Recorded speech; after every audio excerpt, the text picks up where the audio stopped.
할렐루야, 성도 여러분 반갑습니다. 오늘은 7월 14일 주일 예배 하나님 앞에 드리겠습니다. 예배 오신 우리 모든 성도님들 또 주님의 이름으로 환영하고 축복합니다. 예배 안내부터 드리겠습니다. 오른손이 하는 것을 왼손이 모르게 하라. 구제에 관한 하나님의 말씀 마태복음 6장 1절에서 4절 말씀을 강론하겠습니다.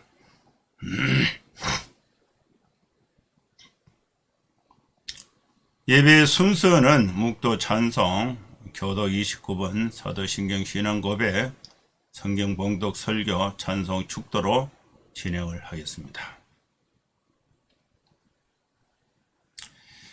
다같이 묵상기도 하심으로 7월 14일 주일 예배 하나님 앞에 드리겠습니다.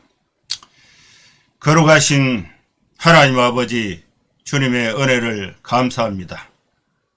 날씨가 덥고 또 장마의 폭우로 인해서 나라 곳곳에 얼음이 있는데 하나님께서 이 와중에도 우리를 보호하여 주시고 인도하여 주시고 또 은혜를 주셔서 하나님을 사모하는 마음을 가지고 예배에 함께하게 하신 것을 감사하고 주님을 찬송합니다. 예배 가운데 주님 영광 받아 주시옵소서.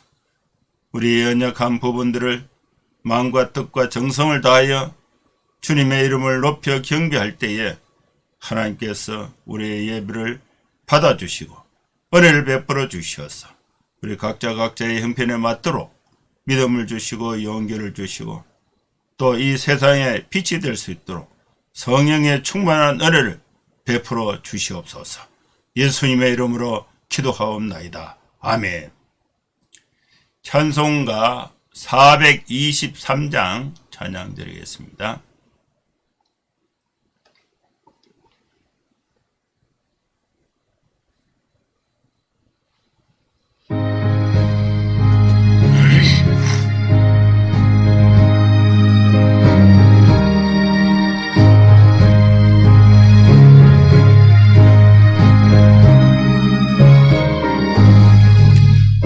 무엇보다도 득음은 죄로 물든 마음이 흰 눈보다 더 희게 깨끗하게 씻겼네.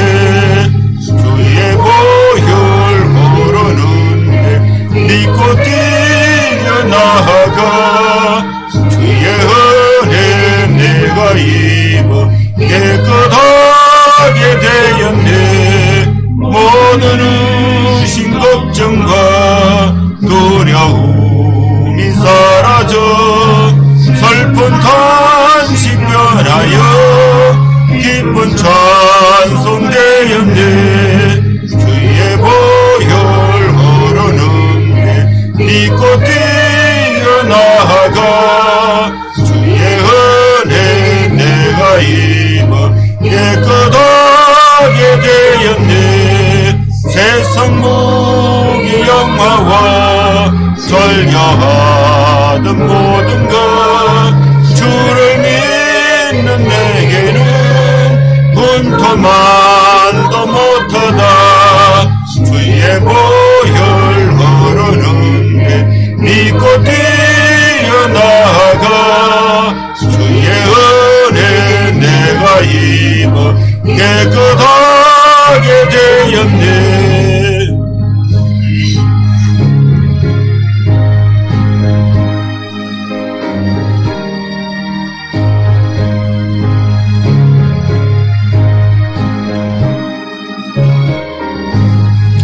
나의 모든 보배는 저 천국에 쌓였네.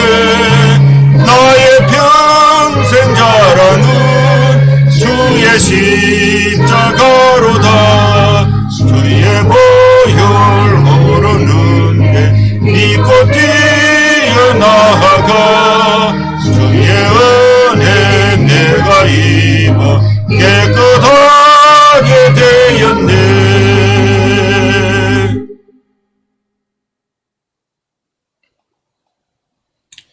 교독문 29번 시편 65편 말씀 교독하시겠습니다.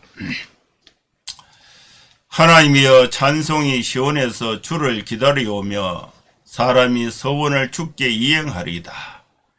기도를 들으시는 주여 모든 육체가 주께 나아오리이다. 죄악이 나를 이겼사오니 우리의 허물을 주께서 사하시리이다. 주께서 택하시고 가까이 오게 하사 주의 뜰에 살게 하신 사람은 복이 있나이다. 우리가 주의 집 곧 주의 성전의 아름다움으로 만족하리이다. 땅을 돌보사 물을 대어 심히 윤택하게 하시며 하나님의 강에 물이 가득하게 하시고 이같이 땅을 예비하신 후에 그들에게 곡식을 주시나이다. 초장은 양떼로 옷 입었고 골짜기는 곡식으로 덮었음에 그들이 다 즐거이 외치고 또 노래하리이다. 아멘. 이제 사도신경 신앙 고백 드리겠습니다. 전능하사 천지를 만드신 하나님 아버지를 내가 믿사오며 그 외아들 우리 주 예수 그리스도를 믿사오니 이는 성령으로 잉타하사 동정녀 마리아에게 나시고 번디오 빌라도에게 고난을 받으사 십자가에 못 박혀 죽으시고 장사한 지 사흘 만에 죽은 자 가운데서 다시 살아나시며 하늘에 오르사 전능하신 하나님 우편에 앉아 계시다가 저리로서 산자와 죽은 자를 심판하러 오시리라. 성령을 믿사하며 거룩한 공예와 성도가 서로 교통하는 것과 죄를 사하여 주시는 것과 몸이 다시 사는 것과 영원히 사는 것을 믿사옵나이다. 아멘. 이제 하나님 말씀 마태복음 6장 1절에서 4절 말씀 봉독하겠습니다. 사람에게 보이려고 그들 앞에서 너의 의를 행하지 않도록 주의하라. 그리하지 아니하면 하늘에 계신 너희 아버지께 상을 받지 못하느니라. 그러므로 구제할 때에 외식하는 자가 사람에게서 영광을 받으려고 회당과 거리에서 하는 것 같이 너희 앞에 나팔을 불지 말라. 진실로 너희에게 이르노니 그들은 자기 상을 이미 받았느니라. 너는 구제할 때에 오른손이 하는 것을 왼손이 모르게 하여 내 구제함을 엄밀하게 하라. 엄밀한 중에 보시는 너희 아버지께서 갚으시리라. 아멘. 오늘도 주일 아침에 하나님께서 오른손이 하는 것을 왼손이 모르게 하라. 구제를 할 때에 엄밀하게 할 것을 예수님께서 산 위에서 제자들에게 가르쳐 주신 산상수훈의 말씀이 되는 것입니다. 구제는 반드시 해야 합니다. 어떻게 오른손이 하는 것을 왼손이 모르게 할 수가 있겠습니까? 오른손과 왼손은 모르게 할 수가 없어요. 우리 신체 구조를 보면은 머리가 있고 목이 있고 어깨 왼쪽 끝에 왼손이 있고 어깨 오른쪽 끝에 오른손이 있습니다. 한 신체에 한 머리에 다 붙어 있는데 오른손이 하는 것을 왼손이 모르게 어떻게 할 수가 있습니까? 이런 구조에서 왼손과 오른손이 서로 모를 수가 있겠습니까? 이 말씀은 구제를 할 때에 엄밀하게 하라는 아주 높은 강조의 표현이 되는 것입니다. 여러분, 구제는 누가 해야 하는가? 교회는 구제를 해야 합니다. 교회가 구제를 통한 사역을 실천해야 하는 것입니다. 우리 성도들 개개인도 구제를 통해서 하나님의 사역을 실천할 수가 있습니다. 초대 교회는 구제하는 일에 힘썼습니다. 교인들은 자신의 재물을 교회에 헌금했습니다. 교회는 이 재정을 모아서 성도들에게 나누어 줬습니다. 교회라는 회중은, 성도들의 모임은 어떤 사람은 형편에 따라서 살기가 괜찮은 사람도 있고, 또 학업 상태가 좋은 사람도 있고, 또 주택이나 생활 수입 정도가 다 천차만별 여러 가지 차이가 있습니다. 그래서 집안에 여유가 있는 사람은 많은 헌금을 하고, 헌금할 수 없는 사람은 그냥 와서 주여 하고 앉아 있는 거예요. 그러면 헌금이 모이면은 교회는 이 재정부를 통해서 이 헌금을 교인들에게 나눠주는 거예요. 나눠줄 때에 그 기준이 뭐냐? 각자의 필요에 따라서 나눠졌습니다. 그래서 헌금을 나눠주다 보니까 이것이 일종의 구제 사역이 되는 것입니다. 헌금을 하나도 하지 않는 사람이 구제품을 받아가는 사람도 있고, 헌금을 많이 하고도 또 구제품을 하나도 못 받아가는 사람이 있습니다. 교회의 이 헌금은 구제를 하는데 많이 사용이 되었는데, 사도행전의 초대교회의 모습은 이 교회의 헌금을 구제로 사용할 때에 이때에 문제가 생겼습니다.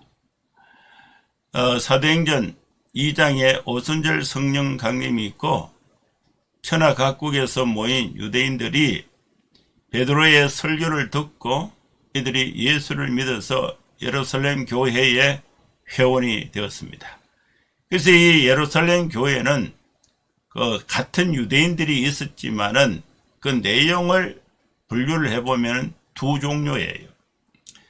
본토 히브리파, 그러니까 예루살렘 온 유대 갈릴리 지방에 있던 사람들이 예수를 믿고 예루살렘 교회 교인이 된 사람이 있고, 또 천하 각국에서 15개 국가, 사도행전 2장에는 15개 국가입니다.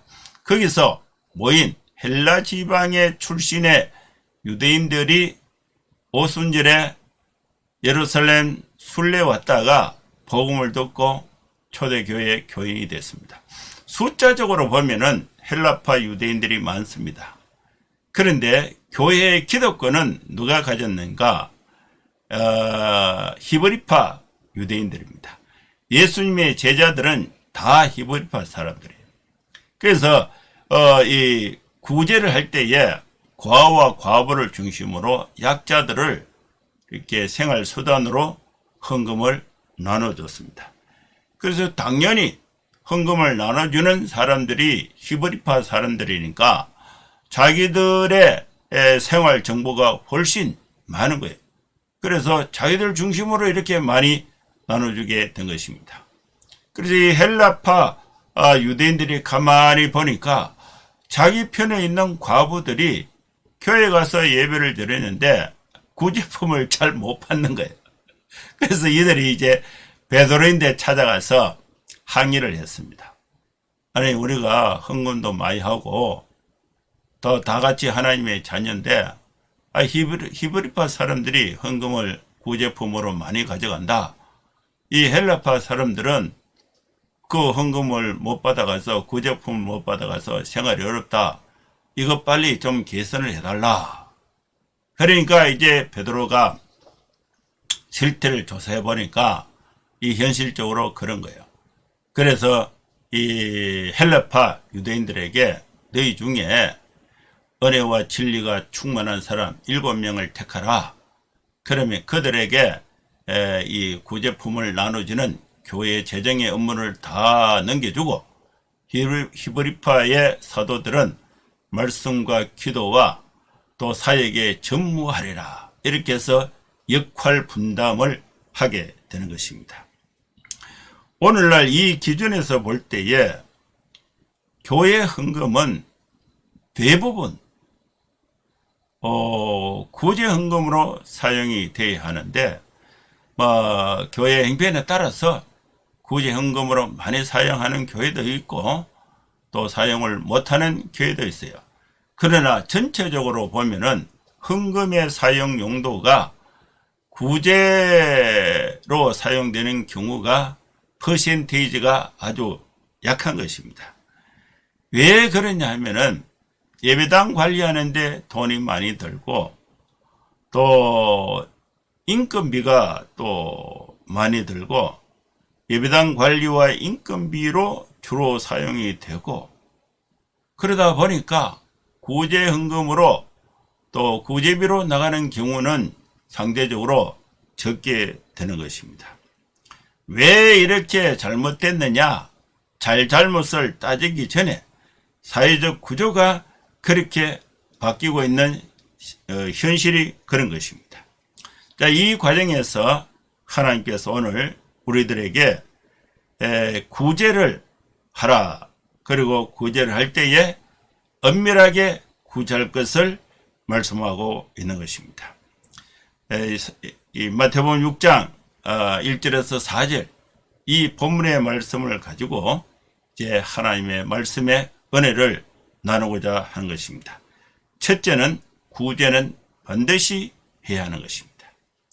교회의 사역 중에 주요한 사역이 구제하는 사역인 것입니다.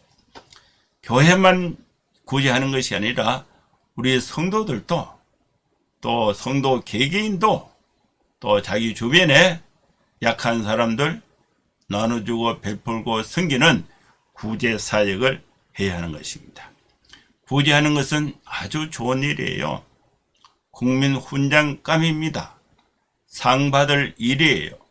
그런데 이 구제를 할 때에 아주 주의해야 합니다. 구제할 때는 주의해야 하는 것입니다. 사람에게 보이려고 그들 앞에서 너희의 의를 행하지 않도록 주의하라. 그리하지 아니하면 하늘에 계신 너희 아버지께 상을 받지 못한다고 말했습니다. 구제를 할 때에 주의할 사항. 첫 번째는 구제를 하는 것은 의로운 일이에요. 좋은 일이에요. 착한 일이에요. 내가 구제를 하면은 내 주변의 사람들이 누구를 칭찬하느냐? 나를 칭찬하고. 내가 전한 예수님을 믿기보다 나를 의존하고 나를 칭찬하게 됩니다. 그 과정 속에서 하나님의 말씀에 순종해서 구제를 하는데 하나님은 온데간데 없고 또 내 의가 사람들 앞에 드러나게 되어서 하나님은 잊어버리고 내 의가 하나님의 자리에 올라가게 되는 것입니다. 그래서 구제할 때는 주의해야 되는데 너희 의를 행하지 않도록 주의하라. 두 번째는 사람들에게 보이려고 하지 말라. 사람 앞에 너희 의를 행하지 않도록 하라고 말씀하고 있는 것입니다. 크리스마스가 되면은 구세군에서 자선난비 이렇게 이제 총을 치면서 이렇게 그 구제금을 모으는데 그 구제금이 금액이 상당히 많아요. 그런데 그 뉴스에 나오는 걸 보니까 매년 어느 지역에 그 구제함에 구제금이 2억씩 들어오는 2억짜리가 들어오는데 무기명으로 들어오는 거예요. 자기 이름을 나타내지 않는 거예요. 그 본인은 구제 헌금을 할 수 있지만은 그 구제를 나눠줄 수 있는 또 정보나 시스템이 없으니까 구세군의 구제 사역을 믿고 거기에 돈을 내는데 누가 낸지 모르는 거예요. 그 1년만 그런 게 아니고 매년 그런 거예요. 매년 1억씩 2억씩 그러니까 뉴스에 나오는데 아주 그 훌륭한 분이다. 그렇게 이제 그 나오는데 이름은 누군지 모른다. 자, 이렇게 나오는 거예요. 그래서 이 사람 앞에 너희 의를 행하지 않도록 하라. 아마 그분은 하나님을 믿는 사람이니까 의를 행할 때에 주의하고 또 자기 이름을 또 사람 앞에 나타내서 의를 행하지 않도록 아주 주의하는 모습이 발견되고 있는 것입니다. 만약에 너희 의를 행하고 사람에게 보려고 하고 사람 앞에 의를 행하게 되면 어떻게 되는가? 구제를 실컷 했는데 상을 받지 못합니다. 구제를 하면 상을 받는데 그 상을 주시는 분이 하나님이십니다. 그리하지 아니하면 하늘에 계신 너희 아버지께 상을 받지 못한다고 말씀하고 있는 것입니다. 여러분, 오늘날 경제사회에서 헌금을 하는 것 아주 힘든 일이에요. 저는 한국에서 살고 있다 보니까 외국에서 선교사들이 오면은 기도도 해주고 형편도 듣고 사역의 상황을 보고 제가 선교 신학을 전공을 해서 그 내용을 쭉쭉쭉 이렇게 들어보고 내 의견도 얘기해주고 갈 때는 돈을 좀 줘야 되죠. 식사도 좀 대접하고 아이들이 오면 5만원, 10만원 이렇게 용돈도 주고 또 사입비도 그냥 차비도 이렇게 좀 이렇게 줘야 되는데 지금은 제가 이제 줄 형편이 못해요. 전에는 제가 이제 책임자로 있을 때는 돈을 이렇게 많이 헌금을 많이 관리할 때는 막 주기도 하고 이랬는데 지금은 이제 이제 선교사들 오는 것도 겁이 나요. 식사를 대접할 정도의 또 여력이 또 안 되니까 그래서 어디가나 하면은 잘 다녀가라고 내가 좀 형편이 안 돼서 내가 도움을 못 준다. 그래서 이렇게 도움 될 만한 분들을 찾아서 시간을 보내는 게 좋지 않겠냐 이렇게 이제 안내하기도 합니다. 여러분, 구제는 반드시 해야 되고 구제를 하고 나면은 하나님께 상을 받을 때도 있고 못 받을 때도 있습니다. 구제를 할 때 자기 이름을 다 드러내 버리면은 사람들에게 칭찬은 받게 되지만은 하나님으로부터는 상을 받지 못합니다. 그러므로 구제할 때에 외식하는 자가 사람에게 영광을 받으려고 회당과 거리에서 하는 것 같이 너희 앞에 나팔을 불지 말라. 진실로 너희에게 이르노니 그들은 자기 상을 이미 받았다. 구제할 때에 오른손이 하는 것을 왼손이 모르게 하라. 여러분, 그럼 우리는 구제는 어떻게 해야 하는가? 아주 엄밀하게 구제해야 한다. 구제할 때에 외식하는 자가 사람에게 영광을 받으려고 회당과 거리에서 하는 것 같이 너희 앞에서 나팔을 불지 말라. 구제한다고 선전하지 말라. 광고하지 말라. 이렇게 하는 사람은 이미 세상에서 상을 받아버렸다. 그러면서 하나님께는 받을 것이 없다는 것입니다. 구제를 할 때에 오른손이 하는 것을 왼손이 모르게 하라. 이것은 물리적으로 불가능합니다. 오른손이 하는 걸 왼손이 어떻게 모르겠어요. 그래서 극도로 조심하라는 강조의 표현이 되는 것입니다. 오른손이 하는 것을 왼손이 모르게 하려면요, 건망증에 걸리면 됩니다. 제가 사역이 한참 바쁠 때는 이렇게 몸도 피곤하지만은 일정이 많을 때는 정신이 없어요. 모임할 거, 설교할 거, 강의할 거, 이거 생각하다 보니까, 정신이 없는데, 한 번은 우리 집이 3층이었는데, 3층에서 강의 제목하고 여기를 이제 챙겨갖고 1층에 주차장으로 나왔는데, 핸드폰이 없는 거예요, 핸드폰이. 핸드폰이 없어서 다시 3층으로 쫓아 올라가서 우리 집사람인데, 여보 빨리 핸드폰 찾아라. 핸드폰 내 책상에 가보고 그쪽 가봐라. 이러니까 우리 집사람이 흘러올 가서 다 찾아봤는데 핸드폰이 없다 이러는 거야. 그래 그러면 당신 전화기로 핸드폰 전화를 하면 내인데 전화를 해봐라. 이러니까 전화를 떼갔는데 내 오른손에 소리가 나는 거, 소리. 핸드폰을 제가 오른손에 잡고 있으면서 핸드폰이 없다고 하는 거예요.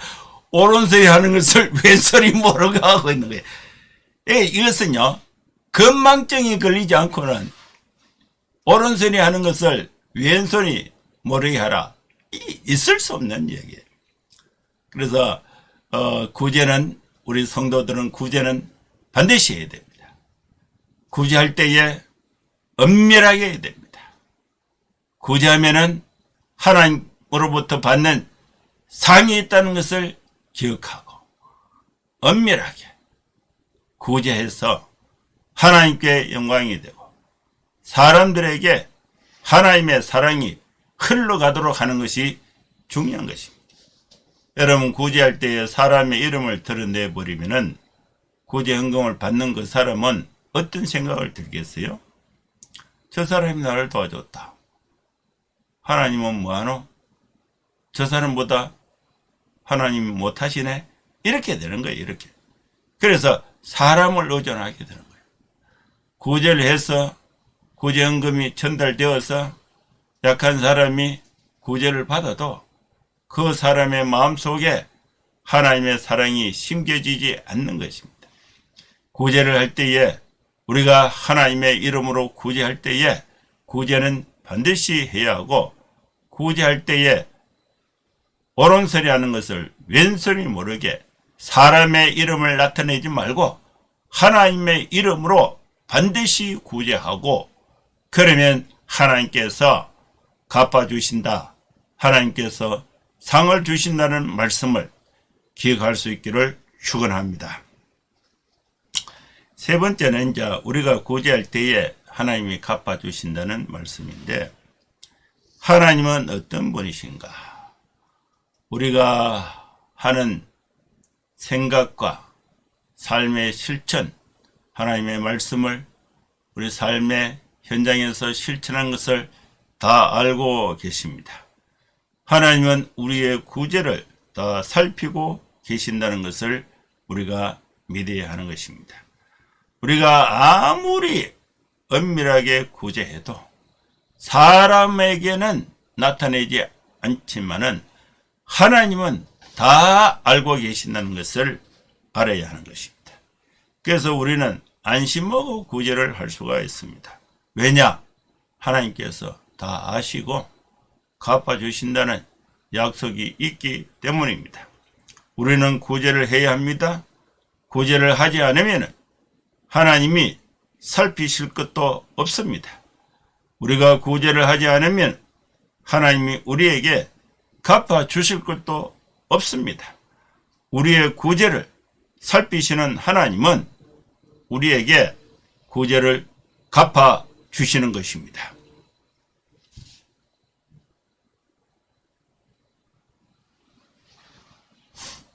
따라서 우리는 구제해도 손해볼 것이 하나도 없습니다. 왜냐하면 하나님이 갚아주시기 때문입니다. 우리가 구제를 100만을 했는데 하나님이 50만 갚아주신다. 그러면 우리가 적자 보잖아요.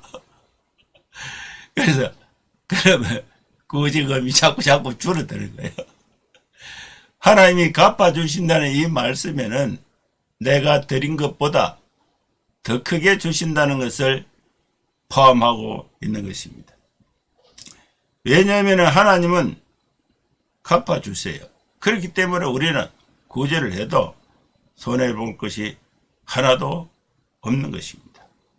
그래서 우리가 구제를 안 할 이유가 없어요. 1,000만 원 구제했다. 그러면 하나님이 최소한 1,000만 원 이상 갚아주신다.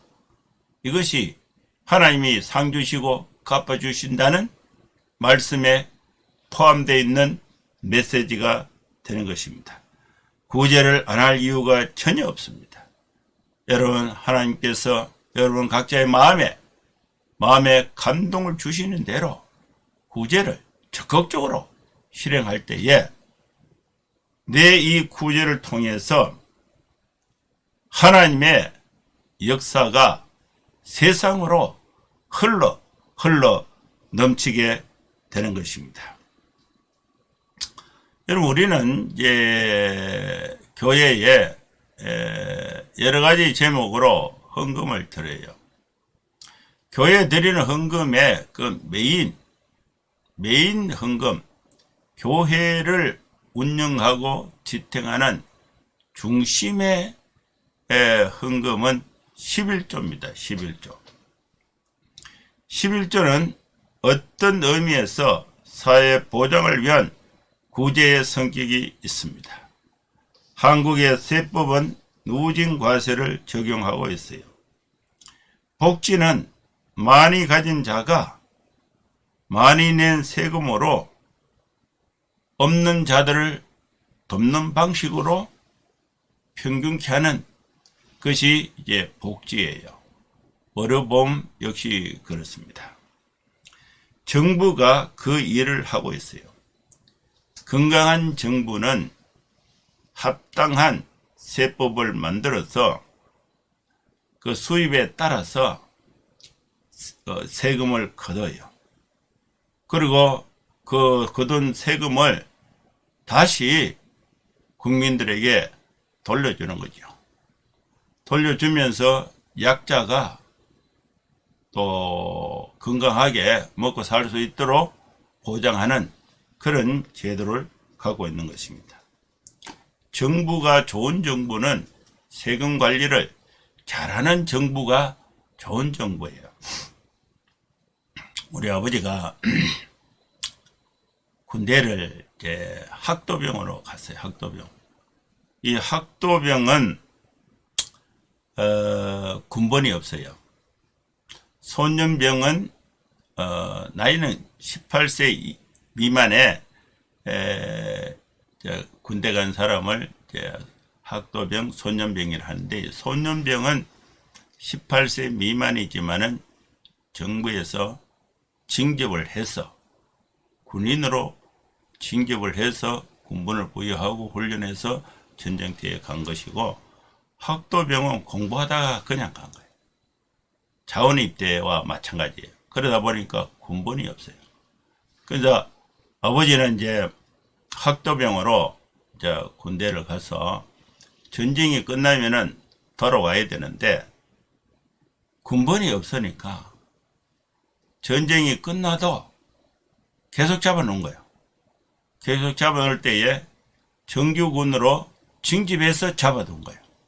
그래서 군 생활을 거의 한 5년 반 정도 하다가 또 제대를 해서 와서 보니까 공부할 시기가 다 지나가 버릴 거예요. 중학교 1학년에 입학해 있다가 1년 댕기다가 말다가 나오니까 학교가 끝나버린 거죠. 그래가지고 이제 뭐 아버지가 국가에 대한 이 원망이 많이 있습니다. 내가 그때 공부를 잘 했으면, 끝까지 했으면 내 형편이 이렇지는 않았을 텐데 이러더라고. 그래가 아버지 이제 그런 원망을 하지 마라. 지금 우리나라는 아버지가 그때 나라를 지켜가지고 우리나라는 선진국 돼서 좋은 나라 돼서 이제 그걸 다 보상하지 않느냐, 보훈하지 않느냐. 아버지는 세금을 언제까지 냈느냐? 직장 생활을 52세까지 했어요. 52세. 52세까지 수입이 있으니까 세금을 냈는데, 52세부터 지금 아버지가 94세니까 52, 62, 72, 82, 92, 42년 동안은 세금을 안 낸 거야. 뭐 수입이 없으니까. 세금을 안 냈는데, 다 먹고 사는 거죠. 6.25 참전용사, 그 이름 넣어가지고, 혜택을 주고, 원호 혜택을 주고, 병원 가면 공짜야, 공짜. 이렇게 해서, 세금은 그러면 누가 내느냐? 내가 세금 내죠.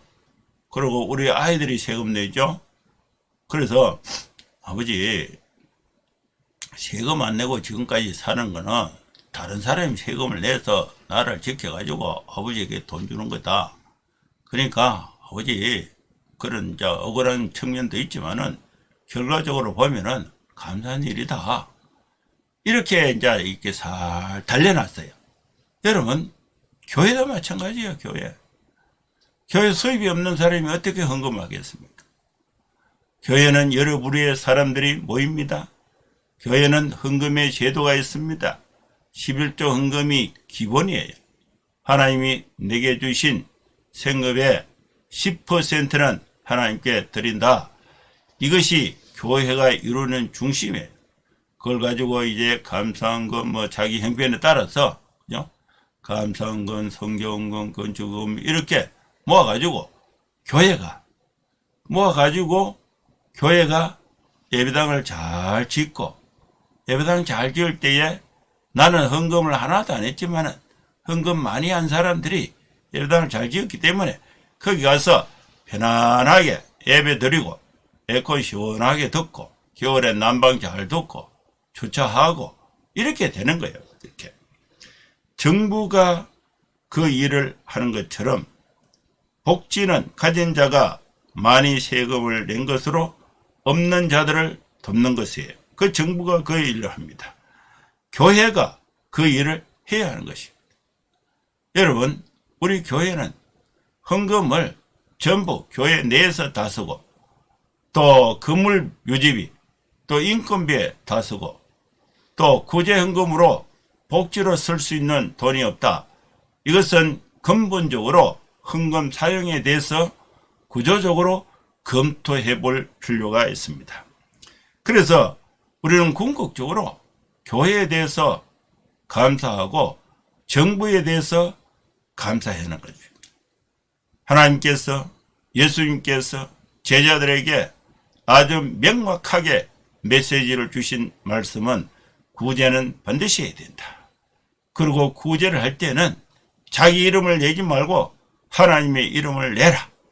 그러면 하나님께서 네 구제에 대해서 다 갚아주신다는 약속의 말씀을 주신 것입니다. 사랑하는 성도 여러분, 우리는 이 말씀을 나에게 주신 말씀으로 받아서 하나님 앞에 많은 헌금을 감동에 되는 대로 헌금을 하고, 또 구제하고, 또 하나님의 사랑을 실천하고, 또 하나님으로부터 체험받는 성도의 삶이 될 수 있기를 축원합니다. 기도하겠습니다. 하나님 아버지, 주님의 은혜를 감사합니다. 오늘 우리에게 주신 말씀을 따라서 우리 모든 성도들이 구제 헌금을 실천하고, 이름을 내지 않고 엄밀하게 구제 헌금을 실천하고, 하나님으로부터 상을 받는 믿음의 신앙생활을 감당할 수 있도록 은혜를 다하여 주시고 하나님 축복하여 주시옵소서. 예수님의 이름으로 기도하옵나이다. 아멘. 찬송가 510장입니다.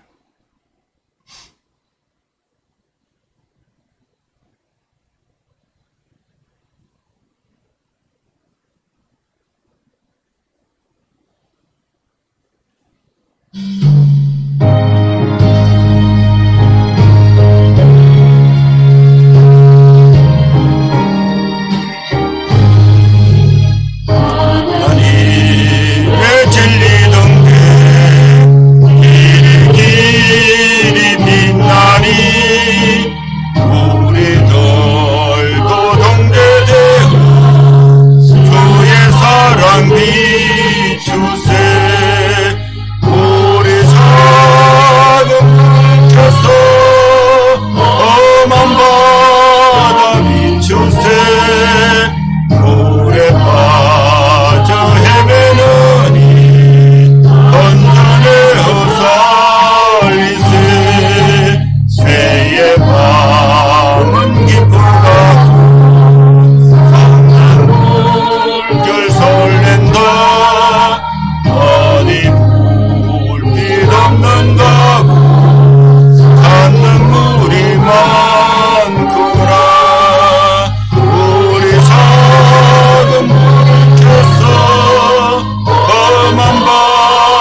축도하겠습니다. 이제는 우리 구주 예수 그리스도의 크신 은혜와 하나님의 사랑과 성령의 감동함과 역사 충만 축복하심이 이곳에 함께 예배하는 모든 성도들 머리머리 위에 이제로부터 영원토록 함께 있을지어다. 아멘. 예배는 마쳤습니다. 한 주간 여러분 건강하고 행복하게 생활하시고 다음 주에 또 뵙도록 하겠습니다. 감사합니다. 샬롬.